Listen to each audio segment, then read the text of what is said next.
I do genuinely think we are, the collection of knowledge that we're acquiring through all our tools and so on, we are standing on the cusp of a very dramatic change in our understanding, the way knowledge is produced, the way it's disseminated, and so on.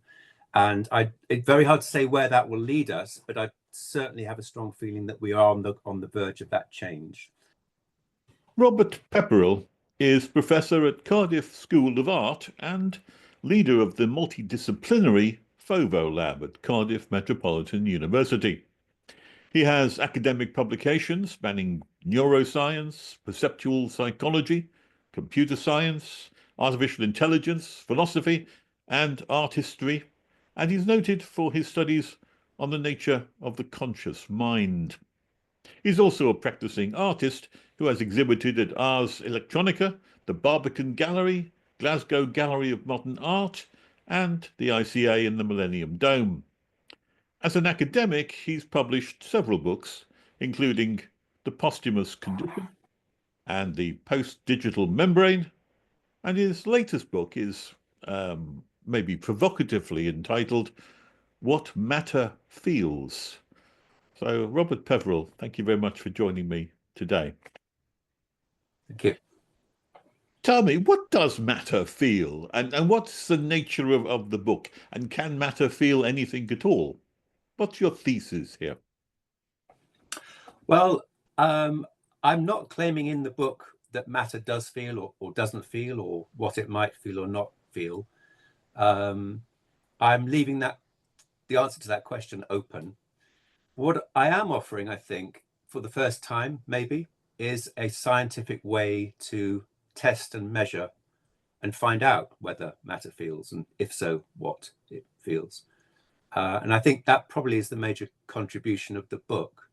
So I'm leaving aside the answer to that question pending doing the relevant experiments, but I'm trying to show how we could do those experiments, what tools and methods and quantities we would need to carry those experiments out, and what clues they might give us about what material systems feel. I mean, the way I think about it is that we are made of matter. You and I are made of matter, to the best of our scientific knowledge. We think and feel. We have emotions. I certainly know I do. I'm assuming you do too, and we have that in common with many other creatures on this planet, perhaps all other creatures on this planet. So material systems can think and feel. We know that for sure. What we don't know is how far that extends throughout the world. So does it only mean that living systems think and feel, or can other kinds of systems do so as well? And we don't know why we feel and think, and why we do and say stones or chocolate don't. So there's no question in my mind that matter can feel, but the mystery is how we explain that, how we explain it within our existing scientific framework. And that's really what the book addresses.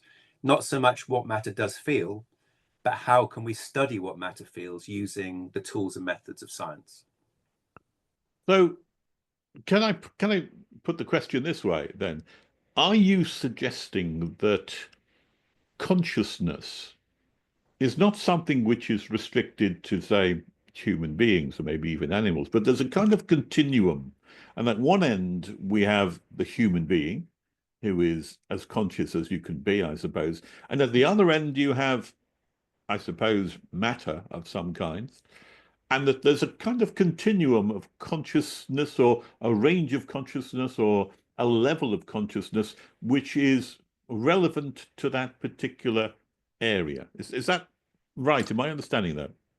Very, very broadly, yes, I'd agree. Although I'd add a lot of caveats and nuances into that description. But I think what I'm saying is that it might make sense, and it might be scientifically useful to make the assumption that all matter has an experiential aspect to it. It has a property of being mental in some way.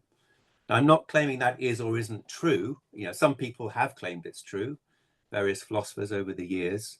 I'm not claiming it's true, but I agree, yes. If we can think about mental properties very broadly, as being things that all material systems have in some form. Not necessarily conscious. I do make a distinction in the book between what I call conscious experience, which I think is quite a kind of rare and refined form of experience. But experience more generally as a kind of mental aspect of matter, I think may well extend, right throughout the universe. And I think there's lots of good reasons to think that might be the case. What we can't do sitting in our armchairs and just looking at the world is determine whether that's useful or not useful. What we need to do is, in the standard scientific tradition, think up experiments, run tests, gather data, interpret the data, and draw our conclusions. So I'm hoping to go a bit beyond the kind of philosophical debate, if you like, about whether, consciousness or mind or sentience is a universal property, and bring that much more into a kind of specific scientific focus that we can run tests on in the lab. And a lot of the book actually is taken up with explaining how one might do that, what tools, methods, concepts, and so on you might need. But broadly speaking, yes, I mean, I think it's useful to think of the universe generally as being motivated by psychological, mental properties as much as it is by physical properties of the kind we normally study in, say in physics. Would you call that panpsychism, or would you make a distinction between what you're proposing and what panpsychism, which is that everything is conscious in some respect? Yes, it's interesting. In fact, I'm having a kind of ongoing correspondence with someone about this very point at the moment, and It's not Rupert Sheldrake, is it? well, actually, I have had some discussions with. It's not Rupert Sheldrake in this case, no, but I have had some discussions with Rupert about this. I mentioned that because I did interview Rupert Sheldrake a couple of months ago on his ideas of morphic resonance. I just wonder how things differ from panpsychism and what you're suggesting. If we could put a clear distinction between the two. Yeah, I mean, it depends which version of panpsychism you're talking about. So if you think about panpsychism in a very, very broad sense, which is a very, very old philosophical tradition, it goes back thousands of years. It's many, many different cultures in many different ways have had panpsychist kind of approaches to the world. Panpsychism, as contemporary philosophers talk about it very frequently, and I'm not sure I would necessarily put Rupert Sheldrake in this category, but there are certainly people around at the moment who define panpsychism in the following way. They say that consciousness is a fundamental and ubiquitous property of nature, and that's generally the sort of the definition that's used. Now, I can't support that particular definition. Going back to the reasons I gave earlier, I think consciousness is a very specific kind of phenomena that only occurs when certain conditions are met. And I try and describe what those conditions are in the book. I think it's too much of a stretch to say that everything is conscious, which is more or less what they're claiming. But certainly I'm asking us to consider that everything has experience. And of course, you're going to ask me what I mean by that, and I can. Yeah, what's the difference between consciousness and experience then? Well, experience, as I define it in the book, is a very specific property of matter. So in the same way that we have energy, for example, that we define as a property of matter, or mass, or charge, we have these specific ideas that we use in physics. I'm adding one more to that list. Yeah, there's about 100 or so. I can't remember the exact number. If you look on maybe it's 60. But there's a list of physical properties if you look on Wikipedia, and I'm suggesting we add one more, which we can call experience. And I use a capital E to define it, to separate it as a technical term from experience as we talk about it in general language. So experience is just one more property on the list alongside mass, charge, all the other things that we're familiar with. The difference being that unlike things like mass, charge, energy, which are physical properties, experience is a psychological property. Okay, so it's different in that sense, that it's not physical, it's mental. It has a requirement of selfhood, doesn't it? If you have experience, you must have a self to do the experiencing. Is that right? Well, you have a point of view. Yes, you have a perspective on the world, exactly. So what I'm asking people to consider is that any physical system, any material system, let's say, can be considered from 2 points of view. We can think about it as we observe it externally, and then it looks like matter. So if I have this glass in front of me, for example, if I observe it as a scientist, I can see that it's a material system, made of particles and has a certain mass and so on. It has certain physical properties from my point of view as I look at it. But if we think about it from its own point of view, then it has certain psychological properties. That applies to me, it applies to any object in the world. So every object can be thought of from 2 different perspectives. And again, this is a very old idea. I'm certainly not the first to propose it. But I think maybe what is new here is that I'm defining exactly what those properties are, and I'm giving them measurements, numbers, specific definitions that can be used in the lab to test hypotheses and do experiments. So with experience, for example, I propose that experience is a very specific property that can be measured in a very specific way. And I use energy to do that. So I say, whenever something gains some energy, which we observe from the outside, it gains some experience from the inside. And so there's an equivalence, if you like, between energy and experience in any transaction or any process that happens in the world.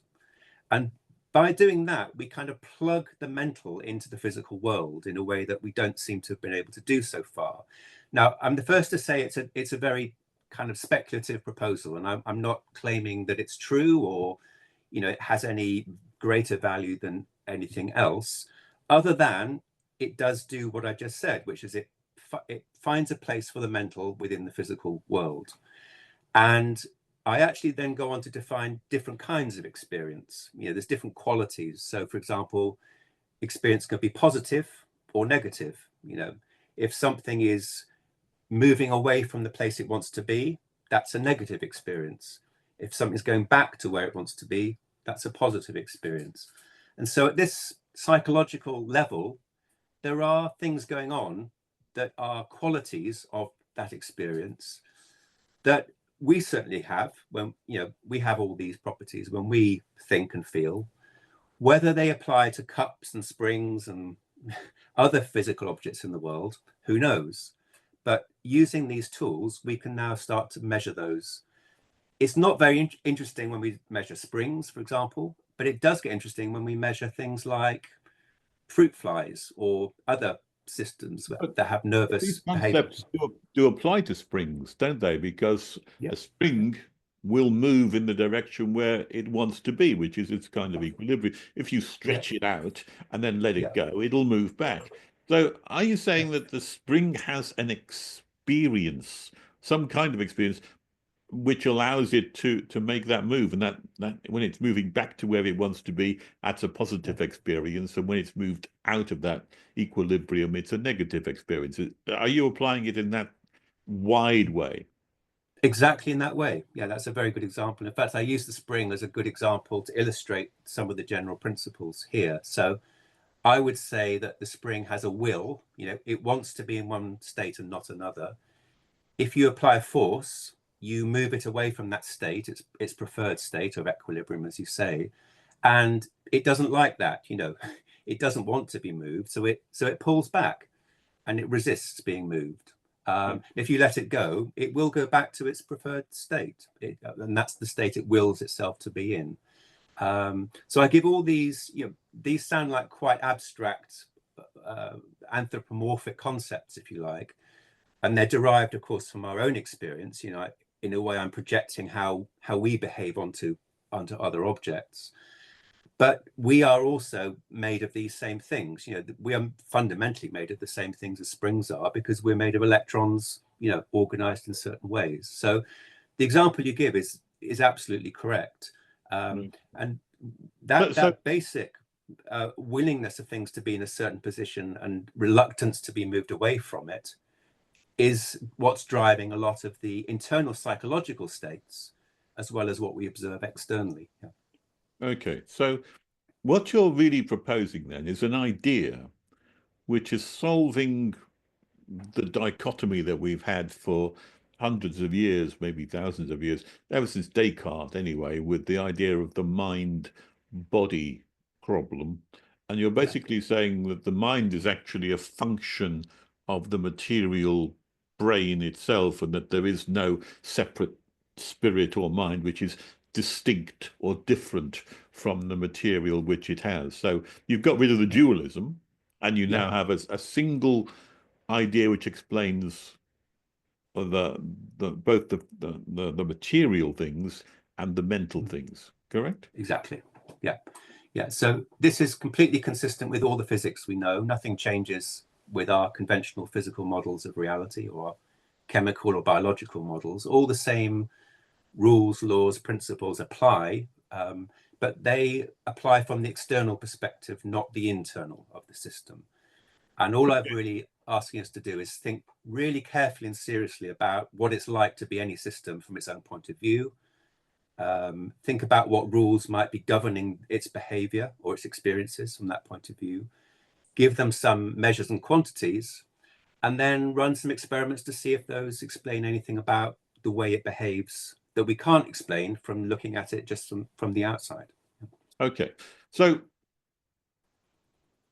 surely then what we're not looking at really is so much is matter itself, but is it not the organization of the matter or the structure of the matter? If you take, for example, the spring wouldn't have a compression or an extension unless it had that particular organized structure that was imposed upon it. So what connection is there then between your view of matter and the organization of matter, as opposed to where consciousness might come in or experience might come in? Let's use that term.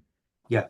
Again, you're absolutely right. I mean, the organization is the critical thing. We can perhaps work out what the basic principles are that are governing the behavior at a fundamental level.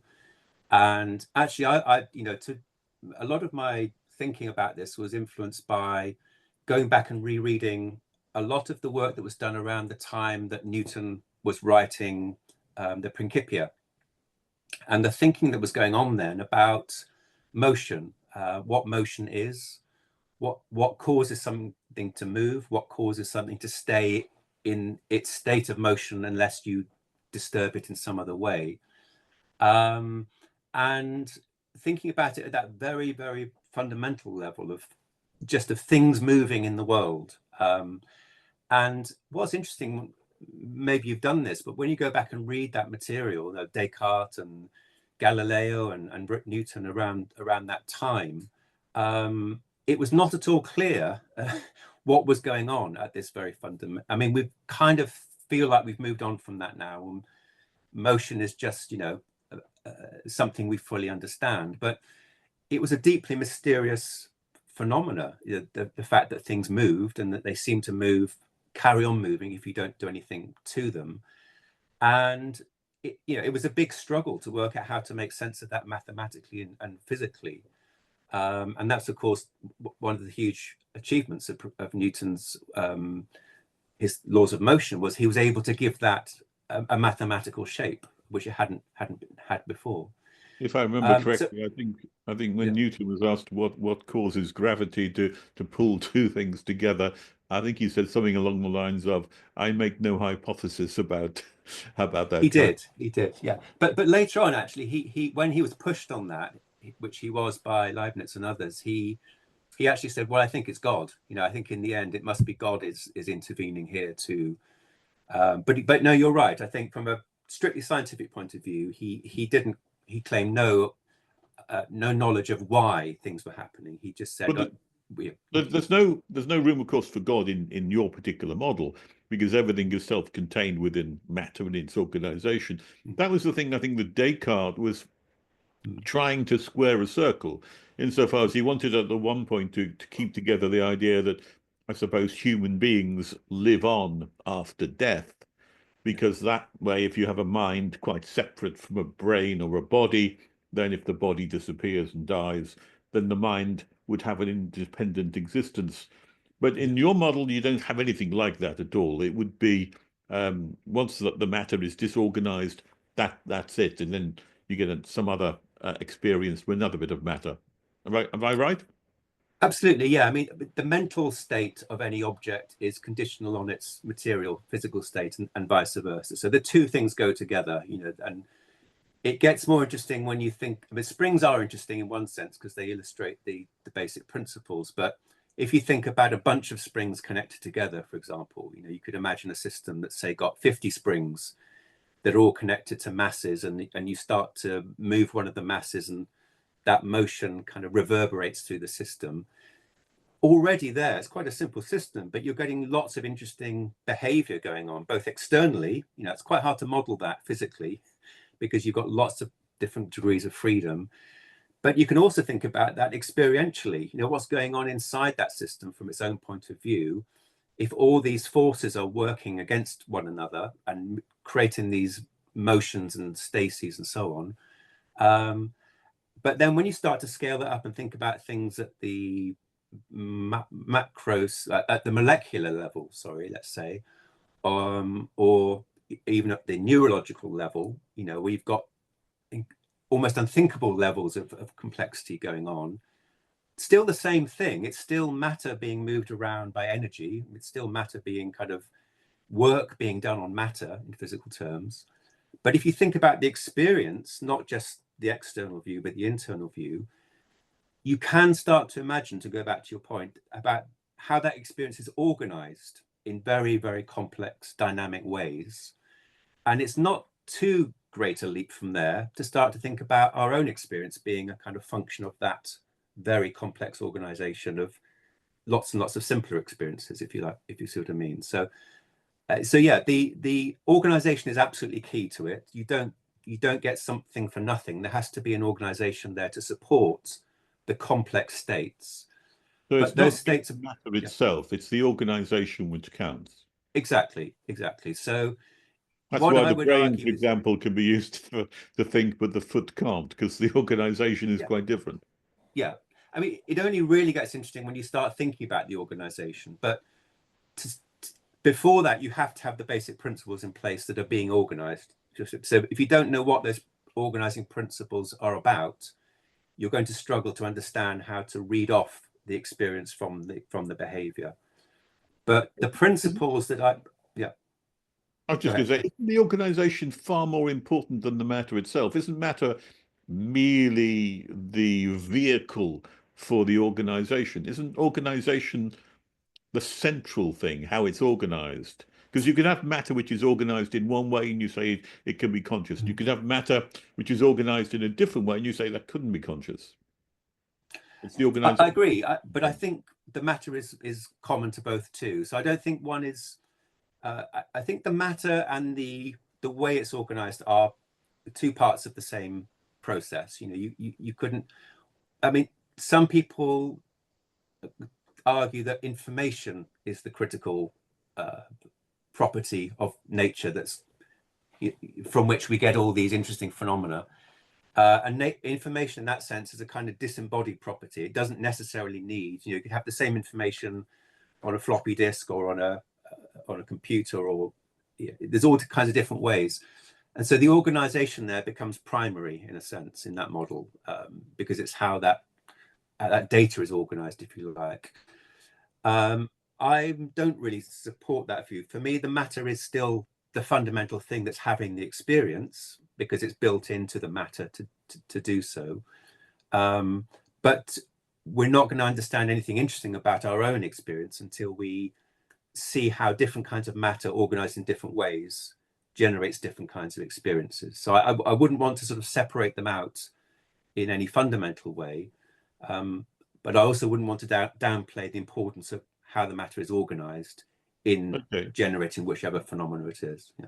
I mean, the model that you're proposing then is essentially a matter-centric model of consciousness and an energy-centric concept as well, is quite different from, I suppose, the mainstream view of consciousness at the moment, which is more like the computer-based model. Yeah. The computer-based model is, as you've just said, an information-based model, but the idea of the brain is just a complicated computer with bits of information flowing backwards and forwards is enough, so the claim is, to explain consciousness itself, that the information, the complexity of the information and of the brain itself is enough to explain consciousness. What's your view of that then? What's wrong with that model and why is it inadequate? I think there's several objections I would have, or several concerns I would have with that model. One is that we don't, or at least I haven't so far heard a convincing definition of what information is from anyone in the field. So there are definitions of information around. I mean, for example, Shannon's definition is often cited, but that isn't really the information in the way that many people then go on to use it in the kind of context you've just described. So Shannon information is really a measure of how much you know about a system. It's a measure of your uncertainty about how the system is organized. It's not something that's intrinsic to the system itself. It's a subjective measure of your own kind of knowledge, if you like. And the example I often think of is if I look at an ancient Egyptian hieroglyph, for example, that's information, but because I can't read the hieroglyphs, it doesn't mean anything to me. Whereas someone else could look at exactly the same data and get a lot more information from it. So information is a kind of two-way process, if you like, between a subjective observer interpreting a certain set of data or signals. And that's not really what I think people are talking about when they talk about information in the way you just described it. For them, it's a kind of built-in property of the world that doesn't need an interpreter to make sense of. So energy, but it's very different. Energy is, a very well-defined objective property of a material system or any physical system, which we can measure really well. And it's kind of, we know it's there, we know what it's doing. Whereas information seems a much more nebulous subject. I also think that computationally, I think there's great value in information theoretical tools. So the kinds of methods and computational approaches to modeling complexity that have evolved in the last 15 to 20 years, for example, are incredibly powerful and useful. If you want to model, say, brain behavior and the complexity of the dynamics of that, the best tools we have for doing that really are the information theoretic tools, which look at, relationships between parts and patterns of repetition and differences and so on. So the tools, the mathematical methods are really useful. But I think applying those to the energetic processes is actually the most fruitful way to go forward. So understanding the brain as an energy processor that we can describe using information theoretic tools seems to me a very powerful method.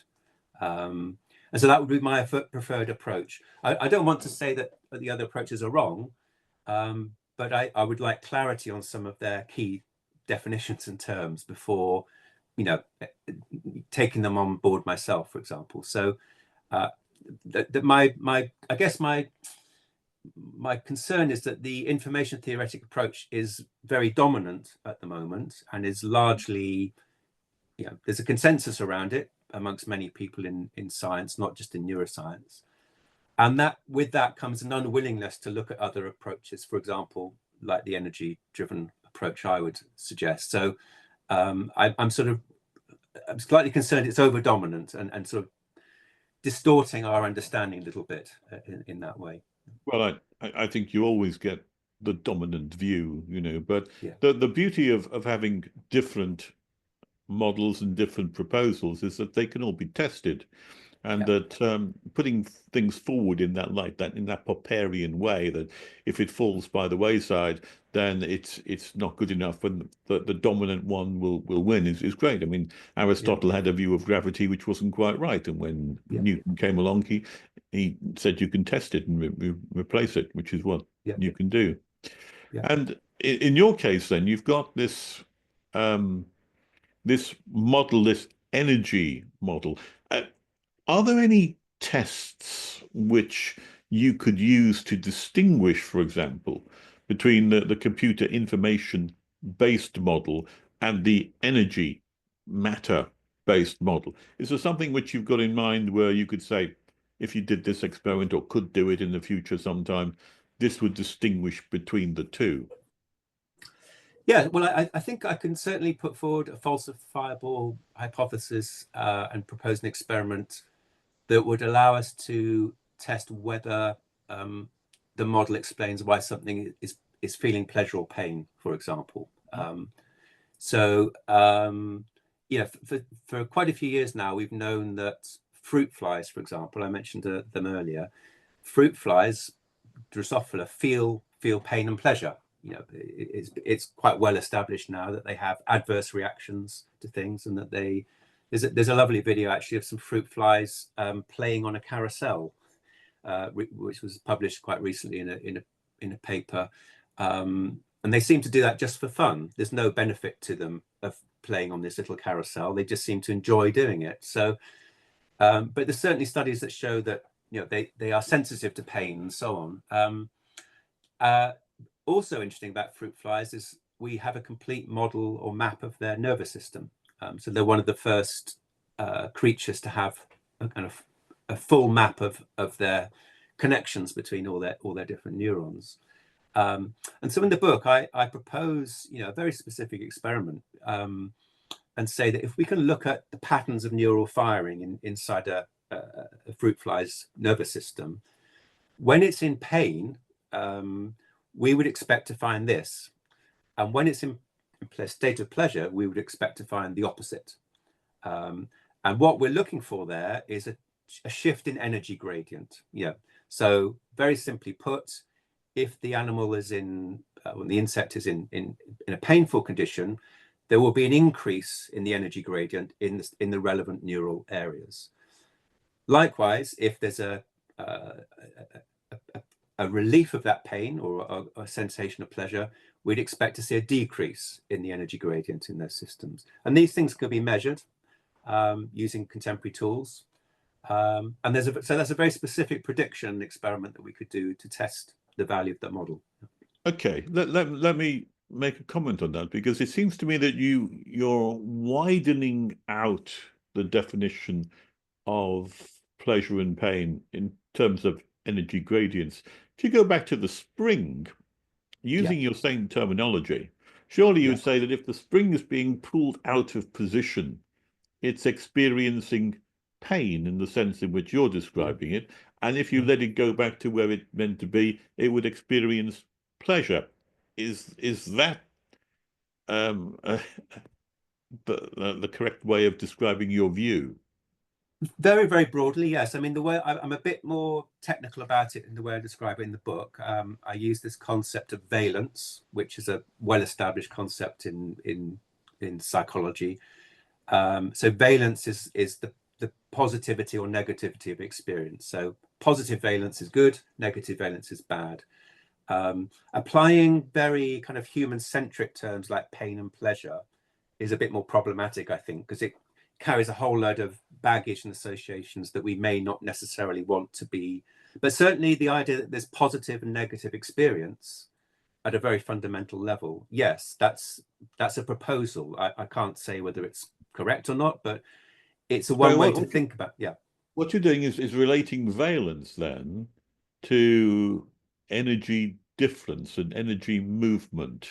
Exactly. And that will then be widely applicable across the board, from very complex organisms to very, very simple organisms. But the same principle applies.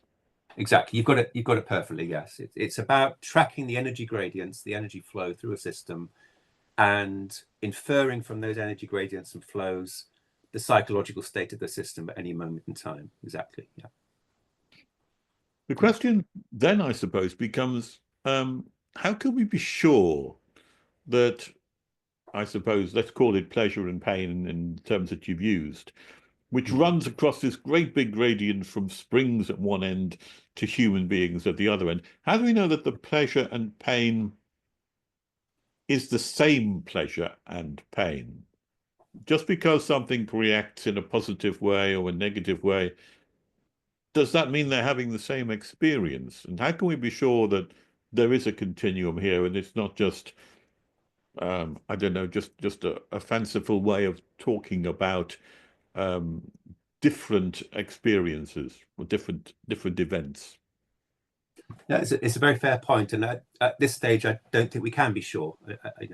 But I think what I'm looking for, are simple fundamental principles that drive behavior, and they would apply at very simple scales and at very complicated scales. But their fundamental impact on the way the system behaves would be the same. So I wouldn't say a spring feels pleasure or displeasure in any way in the same way that we do. But clearly, when you observe a spring, sorry, is that just a matter of complexity and nothing else? That difference? Well, it goes back to my point I made earlier about the difference between experience and conscious experience. Yeah. So if you think about experience as and I'm not the first person to propose this, many other people have, but if you think about experience as a kind of general property of matter, like mass or energy, or it's just one of these things that everything has, in most cases, it's not that interesting. It doesn't change that. In most of the solar system, things are fairly static. There's not a lot of complexity, local complexity or change going on. Lots of space is virtually empty as well. So there's not a lot of, if you think about the distribution of experience throughout the cosmos, it's quite monotonous most of the time. But in certain systems with a great deal of organization and complexity, not only is their physical behavior very complex and interesting that you can observe, but their mental behavior is likewise complex and interesting because it's an integral part of the same process. So in the book, there's a few diagrams where I try to show this working. And consciousness, I think of as like a bit of a phase transition. If you get the right amounts of experience organized in the right kind of way, you can get a kind of flip or a kind of transition point in the system where it goes from being complex, interesting, but not at all conscious, to being complex and interesting and a little bit conscious, and then complex and interesting and very conscious. And I try to describe some of the mechanisms by which that might happen based on current neuroscientific knowledge. For example, things like feedback loops in the brain would be part of that process. But it has to get very, very, very complicated to get anywhere near the kind of experiences we have in our own. Even a fruit fly is going to be extraordinarily complicated by the standards of a spring. So we are talking about orders of magnitude of complexity, here. But the underlying principles shouldn't be different if our explanation is going to count at all the different levels. Yes, I feel quite attracted to that approach. In fact, I did try writing something about it because I've been interested in this field of continuity of consciousness and how it comes. Yeah. And I remember when I was at university not so long ago now, because I only recently retired this year, I had a little box on my desk which had a neighbor on it called the useless box. I don't know if you've ever seen one of these useless boxes. It's got a switch which stands upright, and it's just can be on or off. And if you flick the switch on, a little hand comes out and pushes the switch off, and that's it. And when people ask me, what's that for? I said, that is the most primitive consciousness which I know. Yeah. Because it has two states, one is on and one is off. And it knows when it's in the on state because something can come and happen and push it off. And then you can link some of these boxes together and make them switch off in different ways or make them do that. And I did write up something about it, which I thought was quite an interesting approach. But that's nothing to do with matter. It's more to do with the organization of of matter? Yes, I agree. I mean, I think generally I often think that consciousness is not mysterious. A lot of people say it's really mysterious that we're conscious. I don't think it's mysterious that we are, because there could be nothing more familiar to us or ordinary to us that the fact that we are conscious. It's just, there's almost nothing else we can think of but being conscious. There's nothing kind of intrinsically mysterious about that. What's really difficult and mysterious is how we explain that, using our scientific methods, tools, frameworks, and so on. That's where we really come unstuck, is that we can't describe that in the same way that we describe the mechanics of that little box, for example, that you just described there. And there's really two ways you can approach it. You can either say, well, that mental thing, that conscious thing, whatever you want to call it, that's just part of the world. It's no less part of the world than any other thing that we have. Or you can say, no, that only happens when you get a certain organization, let's say, or a certain kind of information processing going on. Then it suddenly appears. And of those two possible approaches, I think the first, for all kinds of reasons, is the more useful to try and work from, because it removes one of the big problems, which is, why does it suddenly appear here and not here? So taking the mind as a basic property of the world to begin with, and then seeing how different organizations of that give us different kinds of minds and different kinds of experiences, that seems to be a tractable research program to me. Particularly if you've got very specific ways of defining those properties and measuring them and experimenting with them, which is one of the things I offer in the book. I think it just makes a lot more sense to me as a researcher to think about the world in that way, and to start building models of complex minds from much simpler minds, which we can find in any kind of mechanical system. Okay. Let's widen out the conversation just a little bit, because in my experience, at any rate, which might be unlimited, you're a very unusual researcher in that you're interdisciplinary. And people often these days focus very strongly on very sharply narrow fields, but you don't. And your work spans art on the one side, and cognitive science and technology. How do you see, how do these fields intersect for you? And what kind of light or unique insight does this interdisciplinary approach have, as far as you're concerned? Yes, I mean, I first thing is I wouldn't recommend silos. Are they separate, or do they interact and influence each other? I think broadly the latter. Yeah, I mean, I wouldn't recommend it as an approach to anybody else to follow. I mean, a lot of people talk about interdisciplinarity as a good thing, and it sounds like a good idea until you try and actually do it, is my experience, and it's very, very hard. But I think you need both. I think you need people who are deeply specialist and gain, very fundamental knowledge about very small areas of the world. And there's plenty of people around like that. What we seem to have less of is the other side, which I think we also need, which is, how do you knit all that knowledge together to arrive at a broader understanding of what's going on in the world and in ourselves. And I can see why people don't do it, because there are many, many obstacles in the way. There's no funding structure in place for doing it. There are no journals really that that focus on deeply interdisciplinary work. If you do produce an interdisciplinary article, it's almost impossible to find reviewers who have the scope of knowledge to properly review it. So there's all these kind of practical obstacles in the way. But I have to say that having done it for many, many years now, I'm convinced it's a valuable approach, and I think it does lead to insights that probably couldn't be arrived at through any standard single disciplinary viewpoint.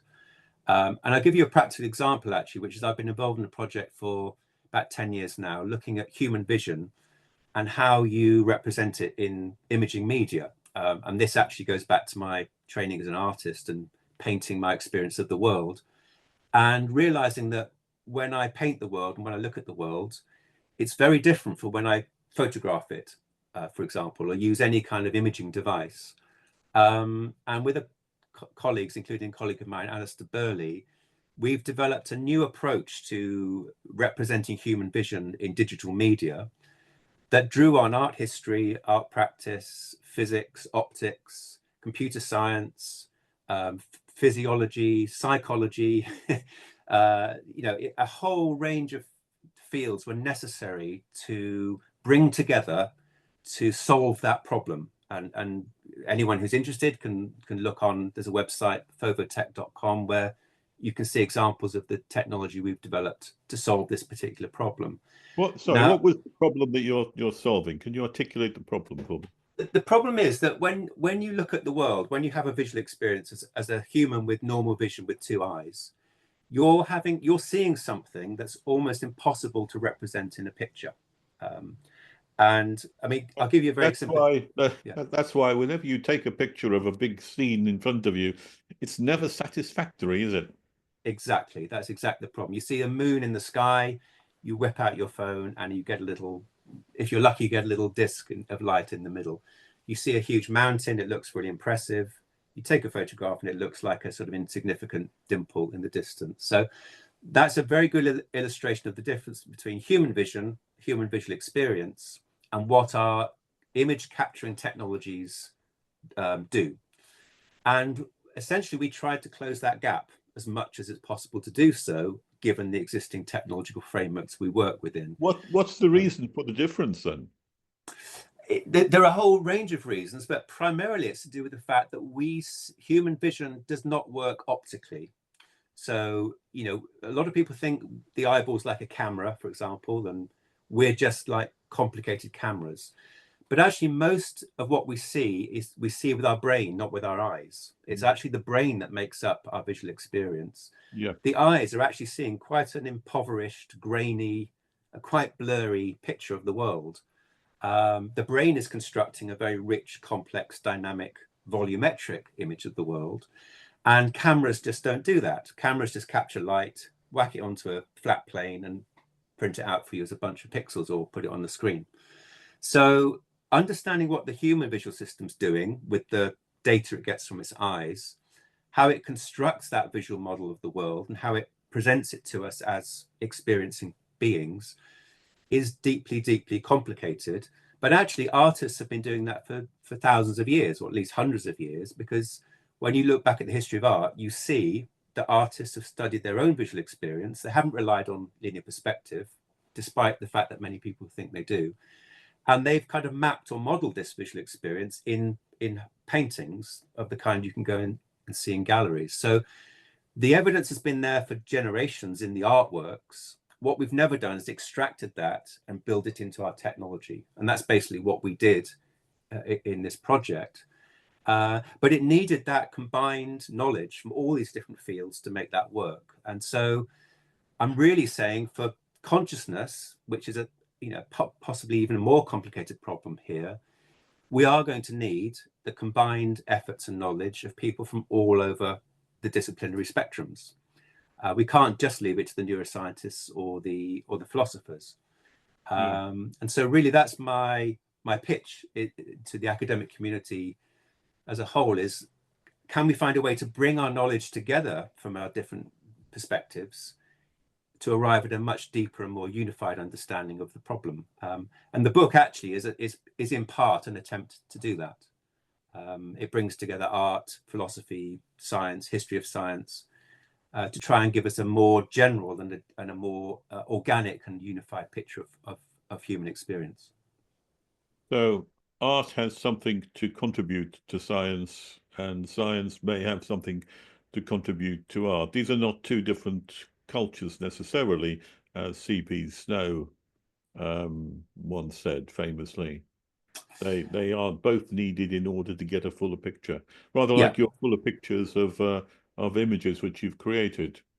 Exactly. Yeah, good way to put it. I mean, I think you do need the difference in a way. I wouldn't want to get rid of the differences between science and art. I think they're valuable in their own right, but I think you need to an extra layer of work to bring them together, because they both have something, both have a different part of the story to contribute. I mean, in the book, there's a chapter about, it's actually about Michael Faraday, which doesn't seem to have much to do with art, but Michael Faraday, as you may know, was trained as a bookbinder. I see you've got some old books behind you there. I'm thinking of practicing bookbinding myself, because I'm told that it's far more if I can get them rebound, but the cost of binding is very expensive. Yeah. Bind them yourself if you can. Yeah. Yeah, but I've had to go myself. It's a fascinating. It's a lot harder than it looks. It's been my experience. But Michael Faraday was trained as a bookbinder. In fact, that's how he kind of learnt. He got his introduction to the world of science through the books he was binding.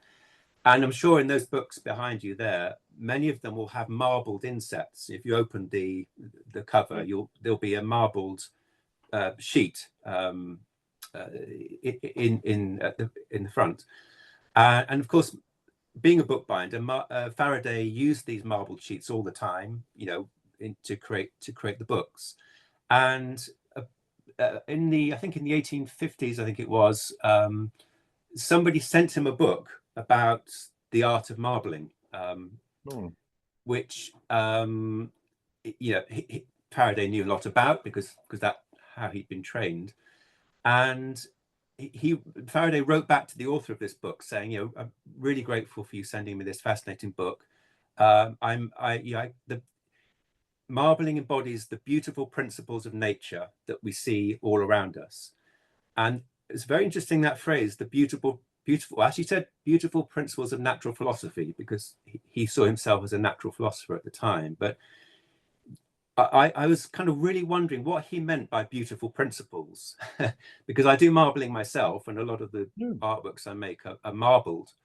And what I realized was that I think what he was referring to was that there are things going on in the marbling process to do with the way energy is being dissipated and entropy is being generated and so on, through chemical interactions and I wonder if it's worthwhile showing one of the things. Exactly. That's the kind of thing you're talking about, isn't it? It is. Yeah.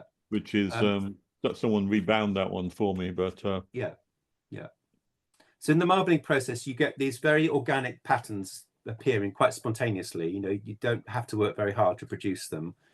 They look like cells or eyes or animal markings and so on.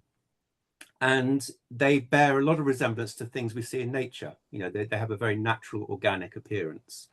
And I think that's what he was talking about, is that there are sort of natural principles that are occurring in marbling that are also occurring in plant life and in sea life and other areas in the sky and rock formations. And understanding what these basic principles are was part of his mission. I know, from his trying to understand how nature worked, through his work on magnetics and electromagnetics.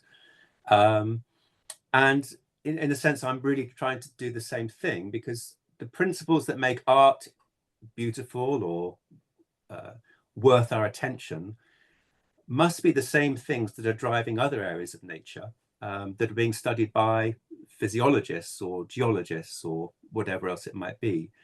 And so really the challenge is to find out what those common principles are, which would apply just as much as they do in art as they would in any other field. And I make some proposals in the book about what those might be. But there's a lot more work to do. How do you get art to influence science? Because on the surface of it, you think that these are so different in terms of discipline that the artist couldn't really influence anything to do with science. And yet I suppose science requires some form of creativity in order to produce a better theory. Is that how you're viewing it, or is there a better connection between art and science? I think creativity is very important. I agree. Yeah, I think most scientists would argue that they are creative. Being creative is part of the task of being a scientist. Being imaginative, I think certainly the best scientists show a lot of imagination. You could think of Einstein and his thought experiments, for example. So imagination, creativity, experimentation is very, very important in both areas. It's hands-on, kind of finding out what happens if you do X and Y. It's a very kind of practice-based experimental approach, as it very often is in science. But I think really what drives them both is a kind of curiosity about the world, and an attempt to understand the world and our place in it through some kind of interaction or intervention in that world. Many good artists are fascinated by scientific ideas. In fact, the best artists tend to be the most curious generally. Turner is a very good example of this. He's incredibly curious about new science and technologies that were being developed at the time.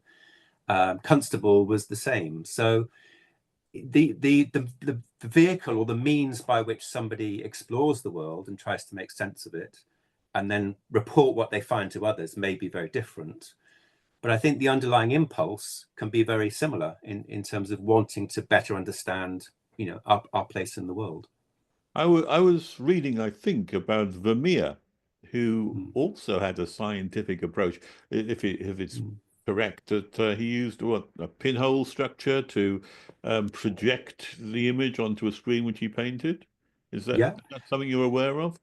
Yes, there's a Philip Steadman, I think, is the person who did most work on this. And yeah, there's a very plausible case to be made that Vermeer used a mechanical device essentially to project his images onto a canvas and then paint. Yeah. But if that was the case, wouldn't that flatten out the image in the way in which you've mentioned doesn't work terribly well, and that artists have to recompensate for that? And yet Vermeer's work is revered everywhere as being some of the most naturalistic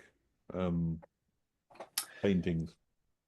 I agree. Yes, I mean, generally speaking, even though artists discovered linear perspective, and it's ironic that for hundreds of years artists were taught linear perspective as part of their training, and even until the 1950s, I think was the last time it was taught formally in the Royal Academy schools. But if you look at the history of art, artists have almost never used it in practice. There are very, very few examples of strictly linear perspective paintings. But amongst those are the Vermeers, actually. I mean, they're interesting in that respect, that you can, and again, Philip Steadman's book does this work, you can quite accurately kind of map the Vermeer. This is one of the reasons why people think they may have been done in this way. I agree, it doesn't diminish them as works of art, because if he did do that, they still have many, many great qualities. But they are a little bit of an outlier in the history of art in that sense. Most artists, even Vermeer's contemporaries, didn't use standard linear perspective at all. They used little bits of it. They sort of joined together different perspectives sometimes to make composites. But as I say, there are very, very few examples of purely geometrical linear perspective in the history of art. And when you do see them, they look a little bit strange. They look a bit staged and a bit forced and artificial. Artists tend to prefer to depict space in a much more visceral and much more kind of embodied way than strict linear perspective lets you do. So whilst it was useful to learn the rules, most often they were abandoned quite quickly afterwards and never really applied. Yeah. The best artists break the rules anyway, from what I understand. Exactly. Yeah. Yeah. We're running out of time, and I did want to cover one or two other areas which I know you're expert on, and maybe this ties in, or maybe it's completely different. But I know that you've written extensively about posthumanism, and you've got a book. Can you define what the post-human condition is, and maybe how it challenges our own understanding of where we are at the moment? Yeah. Yeah, well, actually, my first book on posthumanism actually came out 30 years ago this year. I was a bit surprised to realize the other day. We're all getting older. Yeah, exactly. So it was 1995 when it came out, and as I remember it, the way I defined posthumanism at that time was to say it was a period that came after humanism. So it's humanism, and I'm being very, very general here, but you think of humanism as a period when we felt that humans were the center of the universe. That I don't know exactly when it starts, but we became very technologically advanced. We saw ourselves as superior to all other creatures, or we had great belief in our own powers of invention and so on. We started to send things into space, and so the human was seen as very much the center of the world, broadly speaking. But what I argued in 1995, and I think it's even more the case now, today, 30 years later, is that computers were starting to encroach on that dominance. And you could see just the very beginnings of a change that may be coming, where no longer was the human in the dominant driving seat, if you like, but the technologies that humans created started to become more powerful and more dominant. And yeah, we're clearly in the midst of that process unfolding, as we speak. So posthumanism was this kind of to try and mark this shift of from dominance to less dominant status for the human being. That's becoming more the case, as you've just said, but especially with new technologies such as artificial intelligence and the way in which that has taken over a whole pile of things. In fact, I tried out, for this very interview, I tried out a bit of AI. I said, what questions? I went on to DeepSeek, the Chinese. What questions should I ask Robert Pepperell? And he came up with 10 questions. I haven't used them all. I'm using one now, though, in terms of the posthumanism. But that is radically changing human interaction, not only with each other, but also with machines and the world in which we live in. Exactly. Yeah. Now, one way to think about it is our idea of what a human is was fairly stable for a long time. We didn't really deeply question. Perhaps Darwin made us question it in the 19th century with the descent question. Perhaps quantum mechanics in the early 20th century made us question our ability to know, because it showed us there are limits on what we can say about nature. So there have been these kind of steps where our overconfidence, if you like, has been checked in our ability to know and our ability to do. And yes, I think we are in the midst of that. I mean, I couldn't envisage what we now have 30 years ago, but I could certainly imagine at that time, and this is actually a lot of what the book's about, is artificially conscious agents. And this is really what got me into the whole question of consciousness in the first place. That what would happen if a machine was conscious in the same way or in a way similar to the way we were, and what would that require technologically to make that happen, and what would the consequences be for us if it were to happen? So those are the kind of questions I was interested in. Do you think machines can be conscious or will ever be conscious in the same sense that we are? Well, for a long time, I couldn't imagine how they would be, I have to admit. So when I was writing the Posthuman Condition, I set out some sort of principles that I thought we would need to meet if we were going to try and achieve that. But for many years, I wasn't able to really think how they would be put into practice. I have to say, through writing this book, What Matter Feels, I'm now much clearer about how we might build a conscious machine than I ever have been. And I can even... Yes, the machines can be conscious. Exactly, because if you, like we were saying at the very beginning, if you organize matter in certain ways, that matter will have experiences, and sufficiently organized may have conscious experiences. So I can certainly see a path through from some of the fundamental principles that are outlined in the book. And I can even see, go ahead. I could even see why you'd want to do it as well, because sometimes we just do things because we want to try it out or think it could be done. But I can see advantages to us doing it, why it would be helpful for us to do it, why it might be, why we might be able to make better kinds of artificial intelligence than we're currently making, if we were to provide them with some level of sentience, some feeling of pleasure or pain, for example, as we were saying earlier. Will that automatically come out of the complexity as they get more complicated, or is that something we have to put in? I think we'll have to put it in to some extent, as we have done with AI. Current AI machine systems have to be taught. They have to be trained. They have to be set up in a certain way to get the right result. They don't just sort of spontaneously spring into existence. But then the question becomes, how do we put it in? And that's a big question, I should think. We've come to the end, Robert. Let me just ask you one final question, if I may. Based upon what you've just said, and based upon the way in which technology is driving us, if I was to ask you to look into the future, say 50 years' time, maybe even 100 years' time, how would the world look in terms of the connection between machines, maybe machine intelligence by then? What effect does that have on us as human beings? And what kind of world could we look forward to? Is it positive or is it negative? I think I learned my lesson last time when I wrote the book in 1995. I think I learned since it's very, I mean, whenever you make these kind of speculations, I think you're always half wrong and half right is my sense, you know. So which half is right, which half is wrong, I don't know. But I certainly think that if I'm right, or if what I'm claiming in this book has value, and it's proven to be scientifically confirmed, you know, some of the hypotheses, I think it will be we will have a much, much deeper and broader understanding of ourselves and our place in the world. I have to stress that those ideas are not mine uniquely. I'm drawing on a whole history of ideas going back at least 200 years. All I'm really doing is putting those in a modern context.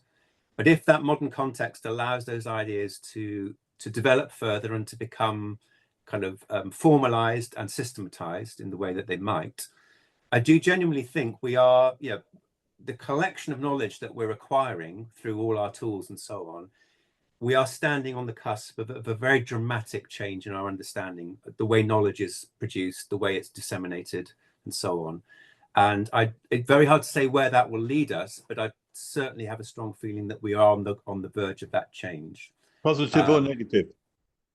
I think there will be, to be honest, I think we'll have both. I think there will be great advantages and great disadvantages. Now, I think that's always more or less been the case.